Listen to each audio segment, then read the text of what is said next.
อย่างเดียวที่เป็นจุดตำหนิของรัฐบาลคือเรื่องไหนที่โต้ไม่ได้ไปไม่ถูกก็จะเตะลูกออก โทษไปที่รัฐบาลก่อนทำไว้นี่คุณเปลวสีเงินยังบอกต่อไปว่าการอ้างเช่นนี้ผมถือว่าตกมาตรฐานผู้มีวุฒิภาวะทางการเมืองเพราะเท่ากับปัดความรับผิดชอบอันวิสัยสุภาพบุรุษนักเลงเขาไม่ทำกัน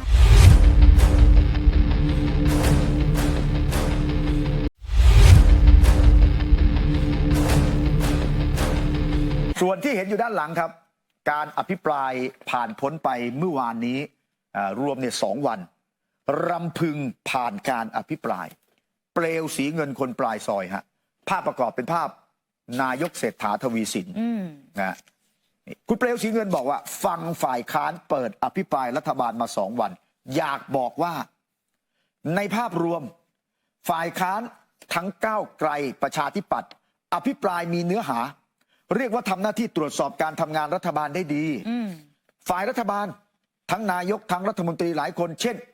รัฐมนตรีสุทินคลังแสงรัฐมนตรีช่วยคลังจุลพันธ์อมรวิวัฒน์ตอบฝ่ายค้านแบบสัจจะจริงใจได้มีเนื้อหาคุณสุทินจำได้ไหมค่ะก็กลัวก้าวไกลไงก็เลยตัดงบแล้วมาวันนี้บอกจะเอาใช่ไหมส่วนท่านรัฐมนตรีจุลพันธ์ก็บอกว่าอย่าเพิ่งคาดการเดี๋ยวหน้าแตกเดี๋ยวจะชี้แจงวันที่10เรื่องดิจิทัลวอลเล็ตนะนี่เปลวสีเงินบอกเรียกว่าสอบผ่านอย่างเดียวที่เป็นจุดตำหนิของรัฐบาลคือเรื่องไหนที่โต้ไม่ได้ไปไม่ถูกก็จะเตะลูกออกโทษไปที่รัฐบาลก่อนทำไว้นี่คุณเปลวสีเงิน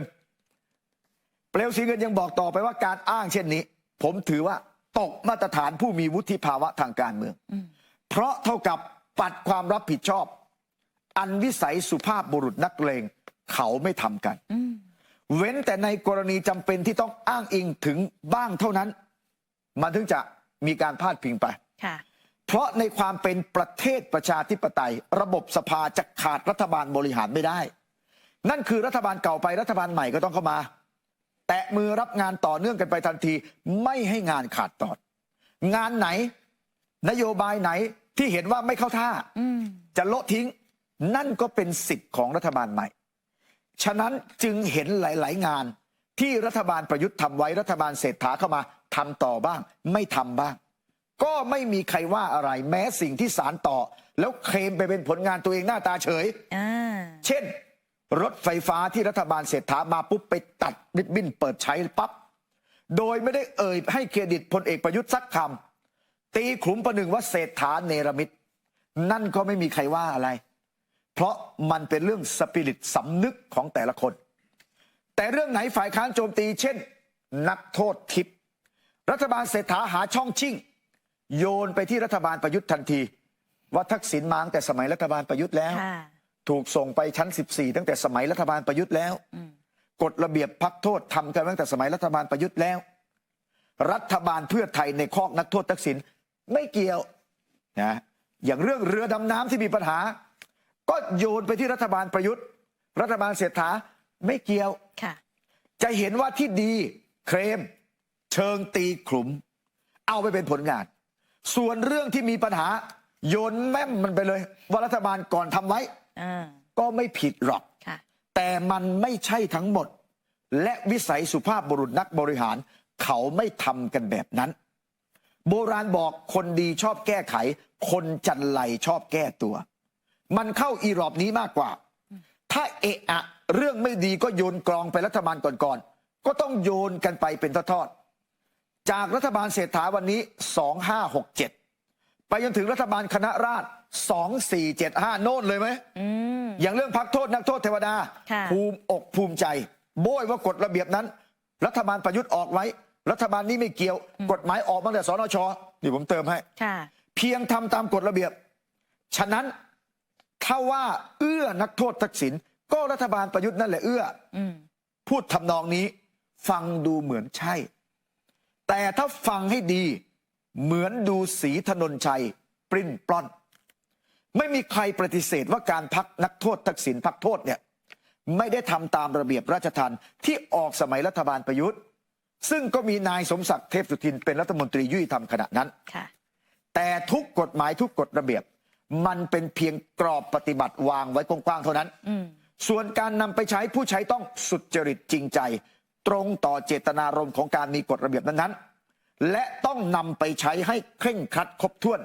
สมบูรณ์ความตามองค์ประกอบแต่ละข้อแต่ละมาตราด้วยกรรมเป็นเครื่องชี้เจตนาอย่าลืมรัฐบาลกล้าสบตาประชาชนก่อนตอบไหมล่ะถ้าเป็นคำพูดคุณพิธาก็สบตาผมสิจำได้ไหมพิธาเปลวสีเงินบอกรัฐบาลกล้าสบตาประชาชนก่อนตอบไหม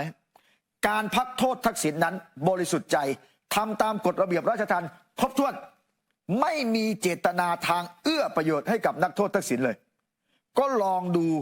ว่ากฎระเบียบหลักเกณฑ์ผู้จะได้รับการพักโทษมีว่ายังไงบ้างแล้วเปลวสีเงินเดี๋ยวก็โค้ดมาจะได้รับการพักโทษตามกฎระเบียบซึ่งอ้างว่ามีอยู่เดิมนะทีนี้การมาทำตามระเบียบนั้นมันเป็นไปตามกฎระเบียบจริงหรือเปล่าเข้าข่ายกี่ข้อหนึ่งป่วยด้วยโรคร้ายแรงที่รักษาไม่หายขาดอาจเสียชีวิตได้หากอยู่ในเรือนจำต่อเช่นโรคไตวายระยะสุดท้ายมะเร็งระยะสุดท้ายสมองเสื่อมอัลไซเมอร์คุณทักษิณเข้าเกณฑ์จริงเหรอออกมาจากเรือนจำแป๊บเดียวโน่นเชียงใหม่ไปนู่นไปนี่เรื่อยนะพักเพื่อไทยนะแล้วก็ออกงานแล้วตอนนี้ก็ไม่มีอุปกรณ์การแพทย์แล้วเดี๋ยวอีกหน่อยคงต่อยมวยโชว์นะสองชราภาพอายุเกิน70อันนี้ใช่ช่วยเหลือตัวเองไม่ได้ตามแบบทดสอบ10ข้อดังต่อไปนี้นะต้องผ่านเกณฑ์กินอาหารด้วยตนเองไม่ได้กินได้นะใช้ห้องน้ำด้วยตัวเองไม่ได้ชำระร่างกายด้วยตนเองไม่ได้สวมเสื้อผ้าด้วยตนเองไม่ได้เดินไปเดินมาในบ้านไม่ได้โอ้ไปเดินอยู่เชียงใหม่ตอนนั้นนะลุกจากเตียงไปนั่งเก้าอี้ไม่ได้อย่างเงี้ยขึ้นลงรถกอล์ฟที่เชียงใหม่ขึ้นบันไดด้วยตนเองไม่ได้อาบน้ำไม่ได้กั้นอุจจาระไม่ได้กั้นปัสสาวะไม่ได้แล้วต้องโทษมาแล้วไม่น้อยกว่า1 ใน 3 หรือ 6 เดือนเปลวสีเงินยกมาแล้วก็บอกว่าเห็นชัดเลยทักษิณไม่เข้าเกณฑ์พักโทษตามพรบราชทัณฑ์และกฎระเบียบที่ตราไว้ทักษิณป่วยทิพย์ไม่ได้ป่วยรุนแรงด้วยโรครักษาไม่หายขาดมีข้อเดียวที่เข้าเกณฑ์ก็คืออายุเกิน70นอกนั้นไม่มีอะไรเข้าเกณฑ์ตามระเบียบพักโทษเลยอันนี้คือเปลวสีเงินบอกนะแต่ผู้เกี่ยวข้องทางราชทัณฑ์เนี่ยเขายืนยันว่าเข้าแล้วตอนที่ตรวจเนี่ยใครตรวจไม่ยอมบอกว่าหมอคนไหนเนี่ยมันเลยคลุมเครือไงไม่ยอมบอกว่าหมอคนไหนที่ไปตรวจนะที่ไปติ๊กว่าอันนี้เข้าเกณฑ์นี่เข้าเกณฑ์คือคนเราป่วยมันหายได้จริงแต่ตอนนั้นน่ะป่วยจริงหรือเปล่ามันเลยคลุมเครือไงใช่ไหมเปลวสีเงินบอกนี่ทักษิณแข็งแกร่งในปฐพีกว่าชัดชาติเสียด้วยซ้ำช่วยเหลือตัวเองได้ทุกอย่างกินอาหารด้วยตนเองได้เข้าห้องน้ำห้องส้วมสวมเสื้อผ้าต่อให้มีเกณฑ์ว่าเหาะข้ามหัวสถาบันบริหารสถาบันรัฐสภาสถาบันตุลาการไม่ได้เนี่ยนักโทษเทวนาก็เหาะได้จะคาตาอยู่ไม่ใช่หรืออันนี้ประชดนะแล้วแบบนี้มันเข้าเกณฑ์พักโทษตามกฎระเบียบและบททดสอบได้อย่างไรใช่กฎหมายกฎระเบียบออกสมัยประยุทธ์แต่ผู้นำกฎหมายกฎระเบียบมาใช้สอไม่สุจริตคือยุคนี้ยุครัฐบาลเศรษฐาเพื่อไทยในอนาคตอาจเข้าสู่บทพิสูจน์ไม่สุจริตจริงหรือไม่อันนั้นต้องไล่เบี้ยกันไปถึงขั้นคุกตั้งแต่คนในรัฐบาลไปถึงคนราชทัณฑ์แพทย์โรงพยาบาลตำรวจที่เป็นลงความเห็นว่านักโทษทักษิณป่วยขั้นวิกฤตอาจอันตรายถึงชีวิตนั่นน่ะทอนท้ายคุณเปลวสีเงินบอกคนไทยน่ะใจบุญปล่อยนักโทษทักษิณสักคนจะเป็นไรไปก็ปล่อยนกปล่อยปลายังปล่อยได้ไทยชีวิตวัวควายตัวละเป็นแสนเป็นล้านยังไถ่ได้จริงไหมแต่ที่ยอมกันไม่ได้เพราะเรื่องนี้มันเท่ากับเยี่ยวรถหัวใจคนในสังคมเป็นธรรมแบบหยาบหยามคือแปรประเทศกันชัดๆทักษิณไม่ใช่ผู้ทำผิดกฎหมายแต่รัฐบาลเพื่อไทยโดยนายกเศรษฐาต่างหากที่ใช้อำนาจละเว้นกฎหมายเอื้อให้ทักษิณเป็นเทวดาติดคุกโดยไม่ต้องเข้าคุกจริงแม้แต่นาทีเดียวไม่ต่างกับปล้นกลางแดดเห็นกันแบบนี้ถ้าสังคมเป็นธรรมยอมได้ใครจะรับประกันว่าเมื่อรัฐบาลในคอกโจรปล่อยหัวหน้าโจรออกไปแล้วต่อไปมันจะไม่รวมหัวเหิมเกิมเพราะขุมกำลังเป็นเครือข่ายใยแมงมุมคลุมประเทศสู่เป้าหมายที่รู้เห็นกันแล้วแดงส้มวันนี้ทำเป็นแยกกันตีตามแผน เพื่อไปรวมอยู่ด้วยกัน เมื่อวันที่แดงทั้งแผ่นดินทักษิณสถาปนามาถึง สัตว์มีขนคนมีเขี้ยว โบราณว่าอย่าไว้ใจ ถ้าสังคมประเทศถือว่าเรื่องนี้ธุระไม่ใช่ ผมก็จะได้ย้ายค่าย จากพักกะยาจก ไปขอเข้าคอก กินอาหารเม็ดให้ท้องตึงกับเขาบ้าง ค่ะ เปลวสีเงิน คนปลายซอย รำพึงผ่านการอภิปราย นี่คือบทความในไทยโพสต์วันนี้นะครับ ค่ะ โอ้โหเนี่ยคือประเด็นเรื่องคุณทักษิณก็มีการอภิปรายกันในสภานะแล้วถึงวันนี้นะพฤติการคงต้องมีการตรวจสอบกันต่อเพราะมีการร้องกันหลายหน่วยงานเลยนะ ใช่ค่ะ วันก่อนที่คุณจุรินทร์จี้ว่าอ้าวแล้วหลังจากนี้ล่ะไอ้ระเบียบที่ออกมายุคเพื่อไทยเนี่ยไอ้ที่ไปติดคุกนอกเรือนจำอ่ะ ค่ะ นักโทษคดี157ได้ด้วยไหมไม่มีการตอบนะ ค่ะ เพราะถ้าได้ด้วย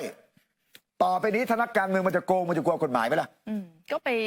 นอนที่บ้านแทน ติดคุกแล้วสามารถเข้าเงื่อนไขนั้นได้น่ะ ค่ะ ก็ไปอยู่ที่บ้านเสวยสุขเงินที่โกงไป ก็จะเป็นมุมแนวร่วมมุมกลับของการทุจริต ค่ะ อันนี้รัฐบาลต้องคำนึง เพราะว่าตอนนี้รายละเอียดเรื่องกฎระเบียบที่เกี่ยวข้องเนี่ยยังไม่เป็นที่ยุติ คุณทักษิณกลับมาไม่ได้ใช้ระเบียบนั้น ค่ะ ใช้เรื่องการพักโทษ ซึ่งออกเนี่ยยุครัฐบาลประยุทธ์จริง ค่ะ แต่การพิจารณาว่าเข้าเกณฑ์หรือไม่เนี่ยที่เป็นปัญหาตามที่คุณเปลวเขียนเมื่อสักครู่นี้